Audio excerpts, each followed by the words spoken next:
दोस्तों अब आएगा गूगल फॉर्म से डेटा डायरेक्टली एक्सेल में। आप कहोगे सर आप गूगल शीट तो नहीं कहना चाहते? जी नहीं, मैं एक्सेल कहना चाहता हूं और हम गूगल फॉर्म से डेटा एक्सेल में लेने वाले हैं, क्योंकि गूगल शीट में डेटा गूगल फॉर्म का डायरेक्टली आता है, ये हर किसी को पता है।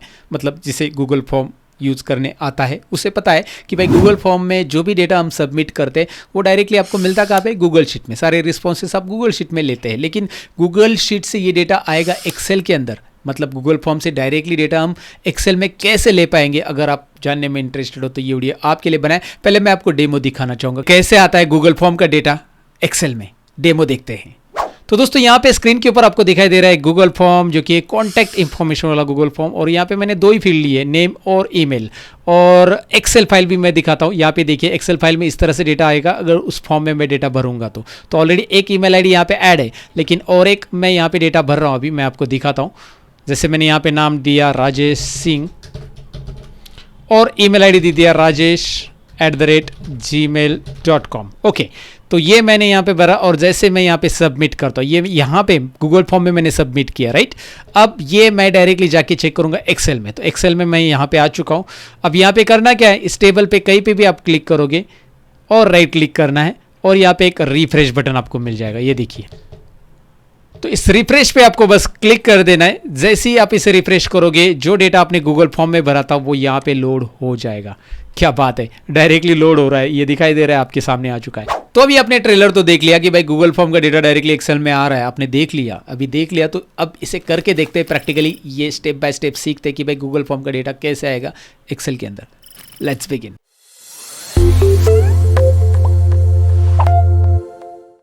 गूगल फॉर्म से डेटा एक्सेल में कैसे आएगा ये तो मैं आपको बताऊंगा, लेकिन अगर आप एक्सेल सीखना चाहते हो तो डिस्क्रिप्शन में दुरीना ऐप की लिंक मैंने दी है, वो आप डाउनलोड कर सकते हैं।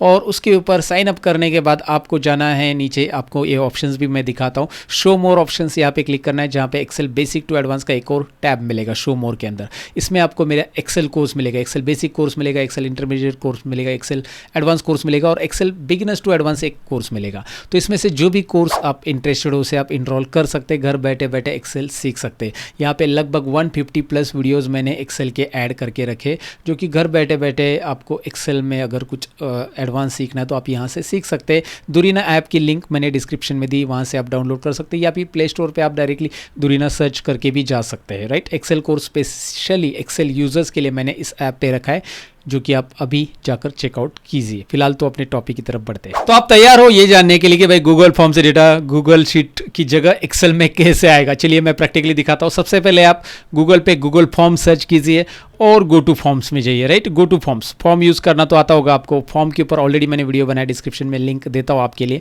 वहाँ से आप फॉर्म सीख सकते हैं। तो गो टू फॉर्म्स में जाएंगे, एक फॉर्म बेसिकली बनाएंगे और उस फॉर्म को पहले हम गूगल शीट में लिंक करेंगे। मतलब लिंक होता है बेसिकली, गूगल शीट में ही लिंक होता है, और उस गूगल शीट को हम डायरेक्टली एक्सेल में लिंक करेंगे। देखिए गूगल फॉर्म का डेटा गूगल शीट में ही जाएगा, लेकिन हम उस गूगल शीट को लिंक करेंगे एक्सेल के अंदर, राइट। ऐसे घुमाएंगे तो हमारे पास एक्सेल में डेटा मिल जाएगा। दैट्स इट, वही करना है हमें। तो करना क्या है, सबसे पहले यहाँ पे एक फॉर्म बना दो। जैसे यहाँ पे एक कॉन्टैक्ट इन्फॉर्मेशन का फॉर्म है, यहाँ पे आपको दिख रहा है, रेडीमेड फॉर्म में ले रहा हूँ। और इसमें बहुत ज़्यादा इंफॉर्मेशन से इतनी सारी चीज़ें नहीं भरनी मुझे, तो मैं इसमें से कुछ फील्ड यहाँ से डिलीट कर सकता हूँ। पता है ना आपको कैसे गूगल फॉर्म एडिट वगैरह करते हैं। तो मैं यहाँ पे एड्रेस वगैरह डिलीट कर रहा हूँ, बस नेम और ईमेल आईडी, ये दोनों ही चीज़ें मैं रख रहा हूँ। ओके, ये फॉर्म मेरा तैयार हो गया। ज़्यादा फॉर्म के लिए टाइम नहीं वेस्ट करेंगे, क्योंकि ये फॉर्म बनाने का ट्यूटोरियल नहीं है, ये फॉर्म में से डेटा एक्सेल में लेने का ट्यूटोरियल है। तो भैया ये मैंने फॉर्म यहाँ पे डिज़ाइन कर लिया, जिसमें नेम और ईमेल है। अब हम क्या करेंगे, रिस्पॉन्सेस में जाएंगे और यहाँ पे आपको गूगल शीट मिलेगी, राइट। रिस्पॉन्सेस में ये देखिए यहाँ पे गूगल शीट का ऑप्शन मिल रहा है, यहाँ पे आप क्लिक करो। मतलब ये वाला जो फॉर्म है उसका एक गूगल शीट तैयार होगा। जैसे आप यहाँ पे क्लिक करोगे इस आइकॉन पे क्रिएट, ये देखिए गूगल शीट यहाँ पे ओपन होने वाली है, आपके सामने लोड हो रही है, ये हो गई, राइट। कॉन्टैक्ट इन्फॉर्मेशन वाली, तो आप जो भी कॉन्टैक्ट यहाँ पे अभी भरोगे, इसमें डिटेल में ऐड करते जाओगे, वो पूरा का पूरा गूगल शीट का यहाँ पे लोड होते जाएगा। जैसे मैं एग्जांपल के लिए दिखाता हूँ, अभी कॉन्टैक्ट यहाँ पे भरोगे आप, कहाँ पे, इसमें आओगे फॉर्म में वापस, ये फॉर्म वाला टैब है, ये देखिए ऊपर फॉर्म वाला टैब यहाँ पे दिखाई दे रहा है आपको, और ये बाजू में शीट है, गूगल शीट, राइट। तो अभी हम फॉर्म वाले टैब में क्या करेंगे, यहाँ पे एक सेंड बटन में फोकस करो। सेंड बटन पे क्लिक करके इस फॉर्म को किसी को भेजना है ना, तो मैं सेंड बटन पे क्लिक करूँगा और यहाँ से ये दिखाई दे रहा है लिंक ऑप्शन, इस पर क्लिक करूँगा, ये लिंक मैं निकाल लूँगा। इस फॉर्म की लिंक, शॉर्टन लिंक निकालो चाहिए तो ये शॉर्टन लिंक, इसे हम कॉपी करेंगे, या यहाँ पर भी कॉपी बटन दिया है। तो इस लिंक को हमने कॉपी कर लिया और बाजू के टैब में, नए टैब में हम इसे ओपन करेंगे। ये फॉर्म ओपन हो गया। अब यहाँ से मैं डेटा भरूंगा। पहले डेटा भर के दिखाता हूँ, वो गूगल शीट में आ रहा है कि नहीं वो पहले चेक कर लेते हैं। पहले इस डेटा को गूगल शीट में लेते हैं। तो यहाँ पे मैंने डेटा भर दिया, सपोज विजय काले, ओके, और ईमेल आईडी दे दिया विजय@, एग्जाम्पल के लिए ईमेल आईडी है, ये मैंने दे दिया और मैं इसे सबमिट करूँगा। यहाँ पे अगर मैं इसे सबमिट करूँगा तो ये डेटा चला जाएगा कहाँ पे, देखते हैं गूगल शीट के अंदर आते हैं। गूगल शीट में डेटा आपको दिखाई दे रहा है, ये विजय काले यहाँ पे आ चुका है। तो यही डेटा मुझे क्या चाहिए, डायरेक्टली एक्सेल में चाहिए। गूगल शीट में तो आ रहा है। तो अब हम क्या करेंगे, पहले इस डेटा को हमें एक्सेल में लेने के लिए एक स्टेप्स फॉलो करनी पड़ेगी गूगल शीट के अंदर। वो ये है कि फाइल में हमें जाना है। देखिए स्टेप्स याद रखिए, फाइल मेनू में हमें जाना है। स्टेप्स में धीरे धीरे बता रहा हूँ, एकदम सिंपल है। तो फाइल मेनू के आने के बाद यहाँ पे एक शेयर ऑप्शन मिलता है आपको। शेयर ऑप्शंस में जाइए और उसमें पब्लिश टू वेब वाला ऑप्शन यूज़ करेंगे। पब्लिश टू वेब, इस पर क्लिक कीजिए। जैसे आप क्लिक करोगे ये डायलॉग बॉक्स आपके सामने आ जाएगा, राइट। उसके बाद यहाँ पे लिंक और एम्बेड ऐसे दो ऑप्शन है। फिलहाल लिंक ही हम रखेंगे, लेकिन यहाँ पे एक ऑप्शन है कि भाई वेब पेज। तो वेब पेज की जगह मैं यहाँ पे लूँगा कॉमा सेपरेटेड वैल्यू, CSV लेना है और ये एंटायर डॉक्यूमेंट ही रखना है। हाँ, अगर आप इसमें से कोई शीट, फॉर्म रिस्पॉन्सिव शीट है, ये लेना चाहते हैं, एक ही शीट लेना चाहते तो एक ही, तो एक शीट ले सकते हैं, एंटायर डॉक्यूमेंट ले सकते हैं। तो यहाँ पे मैंने एंटायर डॉक्यूमेंट रखा है, या शीट लेना है तो आप शीट ले सकते हैं। खाली ये शीट ही आएगी, ये शीट है ना हमारी फॉर्म रिस्पॉन्सिस, तो वही आएगी। तो जो भी रखना है वहाँ पे आप रख सकते हैं और कोमा सेपरेटेड वैल्यू CSV आपको रखना है, ये बात याद रखनी है। उसके बाद पब्लिश करने के पहले नीचे क्लिक करना है। यहाँ पे देखिए ये एक छोटा सा एरो दिख रहा है ना, यहाँ पे आप क्लिक करोगे। तो जब आप यहाँ पे क्लिक करोगे तो कुछ ऑप्शंस आपको यहाँ पे दिखाई देंगे, जैसे कि एंटायर डॉक्यूमेंट, पूरा का पूरा डॉक्यूमेंट पब्लिश करना है और स्टार्ट पब्लिशिंग, और उसके नीचे एक ऑप्शन है automatically republish when changes are made. ये ऑप्शन चेक रखना है। ये ऑप्शन चेक ही रहता है बाय डिफॉल्ट, लेकिन आपको चेक रखना है, यही बात याद रखना है, दैट्स इट। यहाँ पे मैं स्टार्ट पब्लिशिंग पे क्लिक करूँगा और उसके बाद यस, ओके। जैसे आप पब्लिश करोगे एक लिंक आपको मिलेगी, इस लिंक को उठा लेना है, मतलब कॉपी कर लेना है। उठा लेना है यानी कॉपी, इस लिंक को कॉपी कर लो। कॉपी करने के बाद आप एक्सेल स्टार्ट करो। अब हम एक्सेल स्टार्ट करते हैं। अब हमें एक्सेल में लेना है ना डेटा, तो एक्सेल यहाँ पे आ चुका है आपके सामने। एक्सेल में हम जाएंगे डेटा टैब में।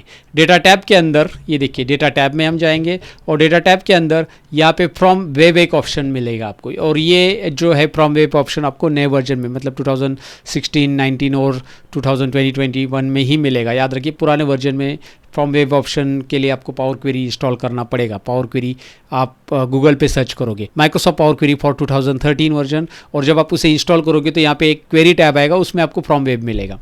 तो ये फ्रॉम वेब ऑप्शन अगर आपको पुराने वर्जन में नहीं मिल रहा है तो भैया I am sorry for that, क्योंकि वो पुराने वर्जन में नहीं है, नए वर्जन में है, राइट। तो आपको पुराने वर्जन के लिए मतलब 2010 और 13 के लिए पावर क्वेरी डाउनलोड करना पड़ेगा। उससे पुराना वर्जन है 2007 वगैरह, तो फिर इसका कुछ काम नहीं है, ओके। तो फिर आप वहाँ पे कुछ कर नहीं सकते। यहाँ पे देखो फ्रॉम वेब पे मैं क्लिक करूँगा। अभी फ्रॉम वेब पे जैसे मैं क्लिक करूँगा, डेटा टैब के अंदर फ्रॉम वेब पे क्लिक करो, एक डायलॉग बॉक्स आएगा, इसमें आप पेस्ट करोगे वो लिंक जो आपने अभी कॉपी की थी गूगल शीट में, जो देखा था ना हमने पब्लिश वाली लिंक, वो लिंक यहाँ पे पेस्ट करो और बस अब हो ओके बटन पे क्लिक करना है। जैसे आप ओके करोगे यहाँ पे वो डेटा फेच करेगा, गूगल शीट में जो डेटा पड़ा है वो यहाँ पे दिखाएगा और आप इसे लोड बटन पे क्लिक कर दोगे। जैसे लोड करोगे ये एक्सेल में डेटा लोड हो जाएगा जो गूगल शीट में पड़ा है। क्या बात है। अब आप गूगल फॉर्म में डेटा भरोगे, वो दिखाई देगा आपको डायरेक्टली एक्सेल में, बस आपको रिफ्रेश करना पड़ेगा। तो मैं आपको एक बार फिर से डेमो दिखा देता हूँ। तो यहाँ पे मैं दोबारा गूगल फॉर्म में आ चुका और यहाँ पे मैं डेटा फिल करूँगा। अभी तो मैंने यहाँ पे नेम और ईमेल आईडी डाल दिया और जैसे मैं यहाँ पे सबमिट बटन पे क्लिक करूँगा तो ये डेटा गूगल शीट में पहले चला जाएगा, लेकिन हम गूगल शीट में जाके नहीं देखेंगे, हम डायरेक्टली देखेंगे एक्सेल के अंदर। तो एक्सेल यहाँ पे मेरा ओपन है और मैं यहाँ पे क्या करूँगा, एक तो टेबल के ऊपर आप राइट क्लिक करके रिफ्रेश कर सकते हैं, दूसरा है कि यहाँ पे queries and connection right side में आपको दिखाई देता है, राइट। इसमें आपको एक छोटा सा रिफ्रेश मिलता है, या फिर यहाँ पे जो क्वेरी लिंक है इसके ऊपर भी राइट क्लिक करके आप यहाँ पे रिफ्रेश कर सकते हैं। तो जैसे आप ईजी समझे तो आप राइट क्लिक करके यहाँ पे रिफ्रेश करिए।